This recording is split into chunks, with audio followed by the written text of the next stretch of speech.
Dengan sukacita ku kan menari, dengan sorak-sorai memuji, ku naikkan pujian haleluya, nyanyi bagi Dia Sang Raja, nyanyi bagi Dia Sang Raja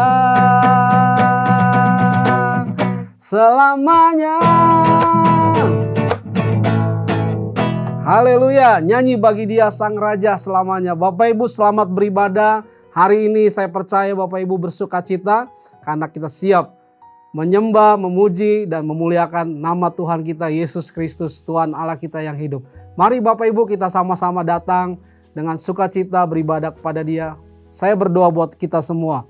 Bapa di surga, kami memuji Engkau, kami ingin meninggikan Engkau sebab hanya Engkau yang layak ditinggikan. Hari ini kami mau datang Tuhan, dengan segenap hati kami memuji dan menyembah-Mu. Tuhan berkati kami semua yang beribadah pagi hari ini. Saya percaya, kami semua percaya Tuhan memberkati. Dalam nama Yesus. Amin. Shalom jemaat Tuhan.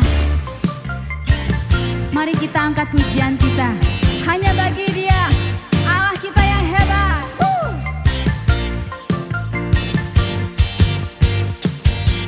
Alangkah indahnya hidup di dalam Tuhan. Dia mencurahkan berkat yang melimpah. Alangkah indahnya jalan bersama Tuhan. Dia memberikan kuasa untuk menang. Yesusku dahsyat, ku tak ragu kepadamu. Kau Tuhan yang setia di pihakku.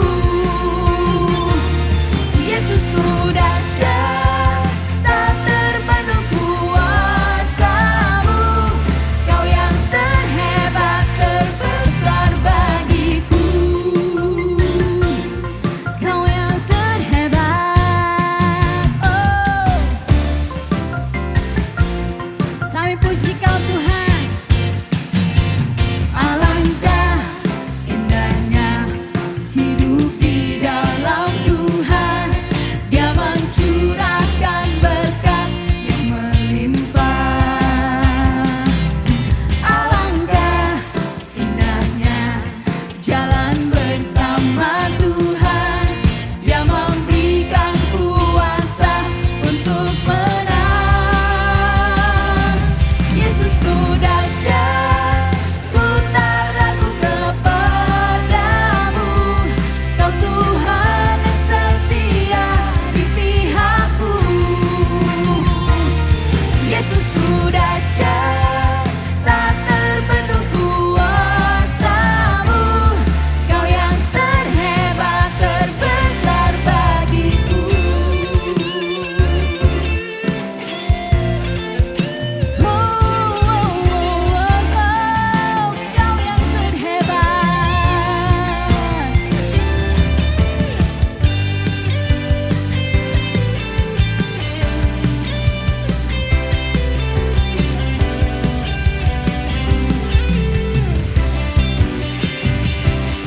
Yesusku dahsyat, ku tak ragu kepadamu.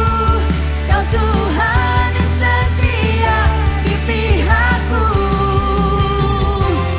Yesusku dahsyat, tak terbendung kuasa-Mu. Kau yang terhebat, terbesar bagiku.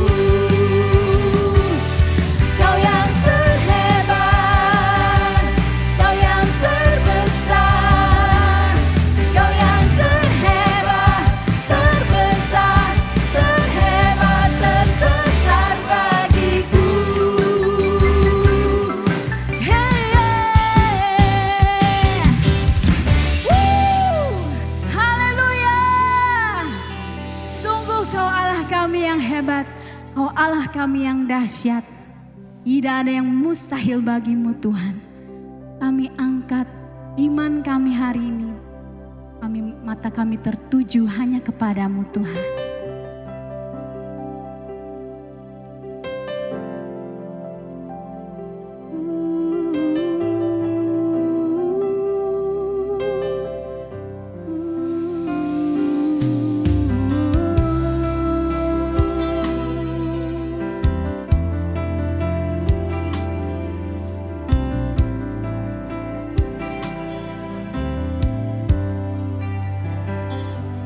Ku yakin saat kau berfirman,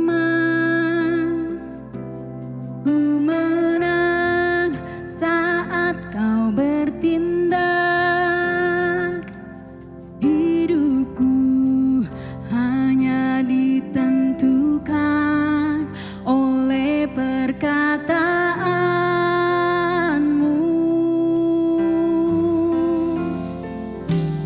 Ku aman karena kau menjaga,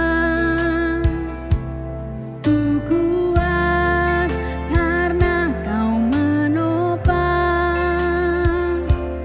Hidupku hanya ditentukan oleh kuasa-Mu. Mari katakan bersama, bagi Tuhan, bagi Tuhan tak ada yang mustahil. Bagi Tuhan tak ada yang tak mungkin.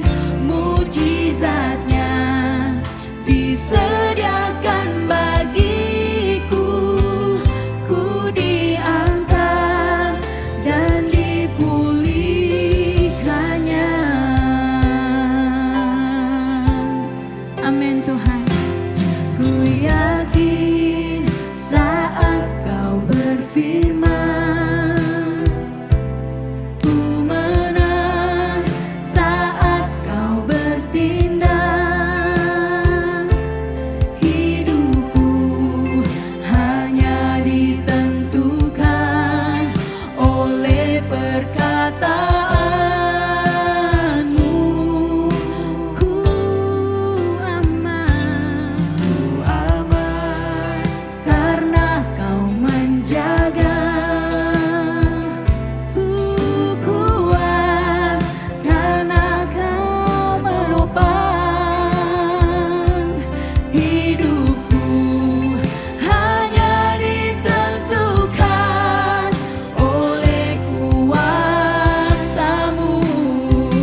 kami Tuhan.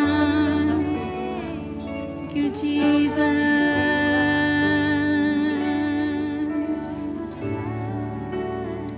Hari ini firman-Nya di dalam Yohanes 1 ayat 3 katakan bahwa segala sesuatu dijadikan oleh Dia, dan tanpa Dia tidak ada sesuatu pun yang telah jadi dari segala yang telah dijadikan. Firman-Nya hari ini mengingatkan kita bahwa Allah kita berkuasa. Firman-Nya berkuasa. Ketika Ia berfirman, segala sesuatu jadi. Ia sanggup menjadikan dari yang tidak ada menjadi ada. Hari ini Bapak Ibu, mungkin engkau yang sedang mengalami pergumulan yang berat, masalah yang berat, dan seakan-akan tidak ada jalan keluar di hadapanmu. Seakan-akan semua jalan tertutup.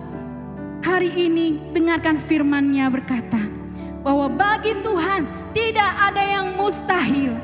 Bagi Tuhan tidak ada yang tidak mungkin. Mujizat-Nya akan disediakan bagimu. Dia akan mengangkat engkau dan akan memulihkan keadaanmu. Kami percaya Tuhan, kami berserah kepadamu. Kami percayakan rencana-Mu Tuhan. Haleluya. Terima kasih Tuhan. Kami angkat hati kami. Kami angkat iman kepercaya kami kepadamu Tuhan. Dan kami angkat tangan kami sebagai tanda bahwa kami berserah kepadamu. Jadilah dalam hidup kami Tuhan, sesuai dengan perkataan-Mu Tuhan, sesuai dengan kehendak-Mu Tuhan. Terima kasih Tuhan, kami percaya bagi-Mu tidak ada yang mustahil. Mari katakan bersama. Bagi Tuhan tak ada yang mustahil. Bagi Tuhan tak ada yang tak mungkin. Mujizat-Nya disediakan bagiku. Ku diangkat dan dipulihkan. Bagi Tuhan tak ada yang mustahil. Bagi Tuhan tak ada yang tak mungkin. Mujizat-Nya disediakan bagiku. Ku diangkat dan dipulihkannya. Mujizat-Nya disediakan bagiku. Ku diangkat dan dipulihkannya. Mujizat-Nya disediakan bagiku. Ku diangkat dan dipulihkannya. Haleluya. Kami percaya Tuhan. Terima kasih Tuhan, Kau menguatkan setiap kami hari ini. Segala pujian hanya bagi-Mu, di dalam nama Yesus. Setiap kita yang percaya katakan amin. Shalom, jemaat Abaloh Taman Palem yang dikasihi Tuhan.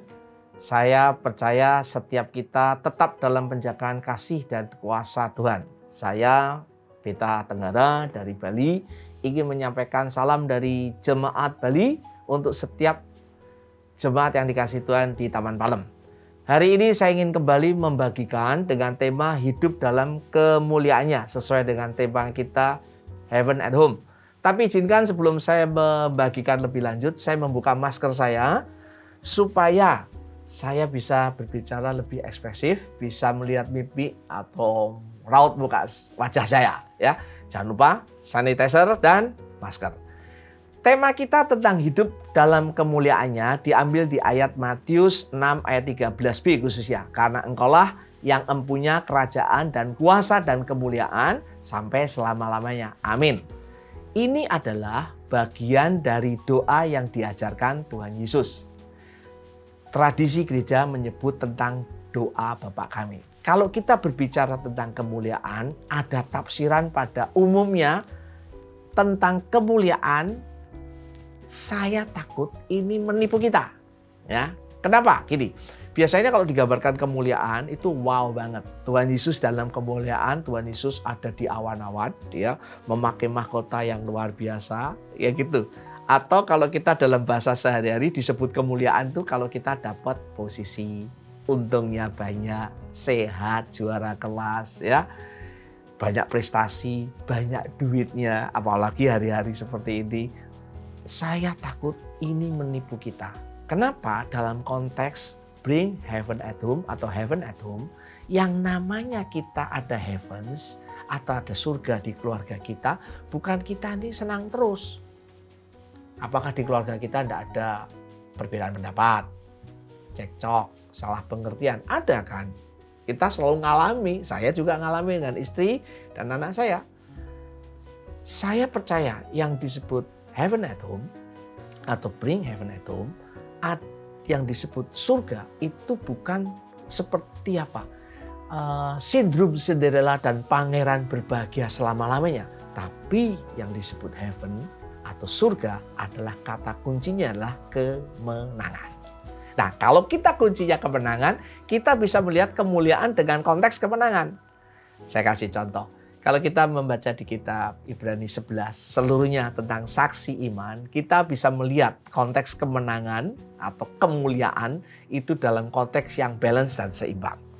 Ayat 1 sampai 35a berbicara kemenangan itu adalah berakhir dengan happy ending. Mereka mendapatkan kemenangan, mereka mendapatkan yang diinginkan. Tapi kalau kita melihat ayat 35 sampai 40 berbicara tentang kemenangan, kemuliaan dalam konteks Ibrani 11 itu adalah penderitaan. Aneh ya, kemuliaan kok kaitannya dengan penderitaan bukan kemenangan. Oh, jangan aneh. Karena apa? Kita lihat di Kisah Rasul 2:42, jemaat itu bertekun di dalam firman, pengajaran Rasul, bertekun dalam persekutuan, bertekun dalam memecahkan roti. Pertanyaannya, memecahkan roti itu apa? Memecahkan roti adalah mengingat karya salib. Karya salib. Artinya apa? Mengingat tentang penderitaan Yesus. Dan yang terakhir adalah berdoa. Nah, saya ingin mengingatkan ini penderitaan. Filipi 2:11 sampai 1 sampai 11 berbicara tentang Yesus menjadi hamba. Hamba apa? Hamba yang mati di kayu salib. Tuhan Yesus adalah Allah, dikatakan mengosongkan diri, bahasa Yunani-nya dikatakan kenosis, mengosongkan diri. Hamba Tuhan jadi manusia. Manusia jadi apa? Hamba. Hamba apa? Hamba yang paling hina, dulos, dan matinya di kayu salib. Salib itulah tidak mau hidup dan tidak mau mati. Dibuat setengah mati, dibuat setengah mati, setengah hidup dan setengah mati. Artinya menderita sekali. Artinya apa? Yesus bicara tentang penderitaan. Kemudian dipertegas oleh Paulus di dalam Filipi 3:10 berkata, yang kukendaki ialah mengenal dia dan kuasa kebangkitannya dan persekutuan dalam apa? Penderitaannya. Penderitaannya. Wah, di mana aku atau Paulus menjadi serupa dengan Yesus di dalam kematiannya. Nah, kalau kita bisa melihat ini, kita bisa mendefinisikan sebentar. Apa sih penderitaan? Penderitaan yang saya maksudkan adalah kita menderita karena melakukan kebenaran firman Allah sehingga Allah dipermuliakan dalam kehidupan kita. Dan kita menjadi pemenang dalam melakukan firman Allah. Orang melihat, orang menyaksikan, orang melihat bagaimana kehidupan kita seperti kehidupan Kristus. Yang saya sebut penderitaan begini, bukan berarti saya cari penderitaan. Saya cari mati, bukan. Yang saya sebut penderitaan adalah karena situasi kita melakukan kebenaran firman Allah sehingga kita terpaksa dianiayai karena kita mengalami penderitaan. Jadi fokusnya adalah kepada Allah, Tuhan, kerajaan surga. Tetapi karena kita melakukan kebenaran firman Allah, kita harus menderita. Itu yang disebut dengan Ibrani tadi. Itu yang dikatakan oleh Tuhan Yesus, yang dikatakan oleh Paulus. Saya akan memberi contoh supaya kita lebih gamblang melihat prosesnya. Saya pernah mendengar cerita seorang polisi, Kapolri. Dia dicopot jabatannya. Kenapa? Karena dia jujur. Karena waktu itu dia menangkap orang menyelundupkan mobil. Saya tidak perlu sebut namanya demi kode etik ya. Dia dicopot. Akhirnya dia kehilangan jabatannya. Bahkan setelah dia dicopot jabatannya, orang melihat, maaf nih Kapolri, kok hidupnya seperti itu, miskin katanya. Bahkan dia bukan itu, dia tetap hidup dengan integritasnya, dengan kejujurannya. Sehingga dia tetap seperti, maaf bukan Kapolri gitu. Ya, bahkan dia pernah tidak sanggup membayar tagihan rekening listriknya. Itu adalah penderitaan. Walaupun saya tahu dia mungkin bukan anak Tuhan. Saya pernah mendengar tokoh, saya tidak perlu sebut namanya. Dia tokoh anti korupsi, jujur saudara. Membuat sebuah kota menjadi bagus, menjadi luar biasa. Tapi karena sentimen agama, sebenarnya bukan sentimen agama. Karena dia terlalu jujur, tidak mau korupsi. Orang di sekitarnya nggak bisa korupsi lagi gitu. Sehingga dia disingkirkan, difitnah. Supaya apa? Supaya korupsi berjemaah berlangsung kembali. Itu tokohnya ada. Nyata di Indonesia. Itu yang saya sebut kemuliaan, kemenangan. Bahkan saya dengar dia di penjara lagi. Tapi luar biasa. Dia percaya, dia tahu apa yang dia lakukan. Itulah yang saya sebut dengan kemuliaan. Hidup di dalam kemuliaan. Hidup di dalam kemenangan atas penderitaan. Contoh apa lagi? Saya pernah ketemu anak pelajar di sekolah terkenal di Bali. Demi dia jujur, tidak mau nyontek. Ini SMA. Gurunya berkata untuk mempertahankan kualitas sekolah mesti kerjasama. Kerjasama loh saudara, kerjasama. Bayangin ujian dong kerjasama. Tapi karena dia tidak mau, dia dikucilkan. Dikucilkan oleh teman-temannya, oleh gurunya. Dikatakan kartu mati. Jadi dia lulus. Tapi Tuhan luar biasa, dia masuk ke sekolah terkenal di Indonesia, teknik di Indonesia, di sebuah kota pelajar. Dan sama juga. Ternyata di sana sekolah terkenal, IP rata-rata 3,5, ternyata tetap nyontek.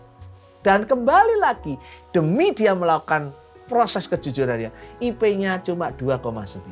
Tapi saya ketemu dengan dia, itulah penderitaan, itulah kemenangan yang sesungguhnya. Saya selalu mengajarkan, karena Pak Pita ini di dunia pendidikan, saya lebih bangga anak saya dapat 5 tapi jujur. Saya lebih bangga dia mungkin tak lulus tapi kejujurannya ada. Itulah kemenangan dalam penderitaannya. Saya pernah mendengar juga penjual asuransi. Dia lebih senang atau lebih memilih targetnya tidak tercapai daripada dia berbohong dengan produknya dia. Bahkan maaf, ada seorang wanita penjual asuransi demi mendapatkan proyek yang besar, tidur dengan nasabahnya, tidur dengan bos perusahaan itu demi mendapatkan asuransi.